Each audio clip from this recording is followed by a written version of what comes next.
Bien le bonjour et bienvenue à cette nouvelle capsule dans le cadre du cours SCG 4060.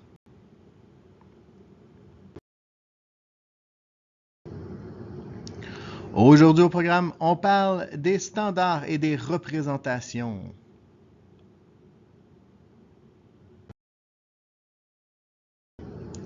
Donc ici, en fait, ce que je veux faire, c'est distinguer deux types de schémas, qui va être le schéma de principe et le schéma de construction.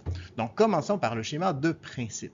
En fait, un schéma de principe, c'est un schéma dans lequel on représente le fonctionnement d'un objet technique, on y indique les forces qui entrent en jeu dans son fonctionnement, ainsi que les mouvements associés aux composantes de l'objet.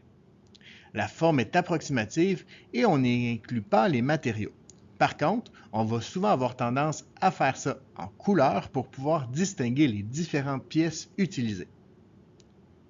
Ce qui est inclus dans le schéma, on va parler des forces, des mouvements, de la forme grossière de l'objet, mais on ne se donne pas dans le détail, et des types de liaisons nécessaires à la compréhension du fonctionnement. Ce qui est exclu du schéma, eh bien, on va enlever de ça les organes de liaison et de guidage, les matériaux et les formes précises. Autrement dit, on ne veut pas quelque chose de précis. Vous remarquez les objets que j'ai représentés ici à droite. On parle d'un ouvre-boîte, d'un désagrafeur, d'un couteau à lame rétractable et d'un bâton de colle. Donc, vous voyez que le détail des objets n'est pas important. Ici, on s'intéresse vraiment au fonctionnement de l'objet.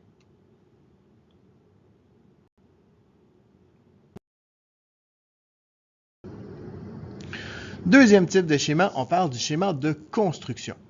Le schéma de construction, c'est un schéma qui précise les composantes de l'objet technique et les matériaux utilisés pour le concevoir.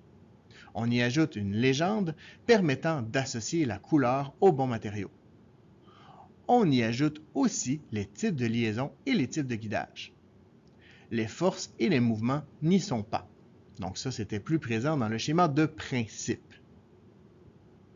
Ce qui est inclus dans le schéma, j'en ai parlé, on parle des matériaux, des liaisons et guidages, et le nom des composantes. Ce qui est exclu du schéma, on parle des forces et des mouvements qui vont être plus sur les schémas de principe.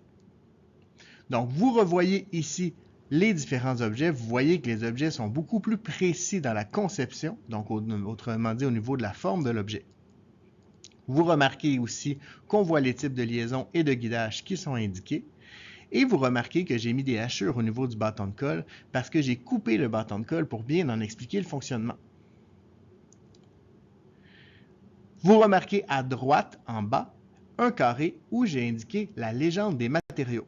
Donc, il va nous permettre de distinguer les différents matériaux nécessaires à la conception de l'objet. Et c'est ce qui met fin à cette très courte capsule aujourd'hui. Vous êtes maintenant des experts, à vous de surpasser le maître.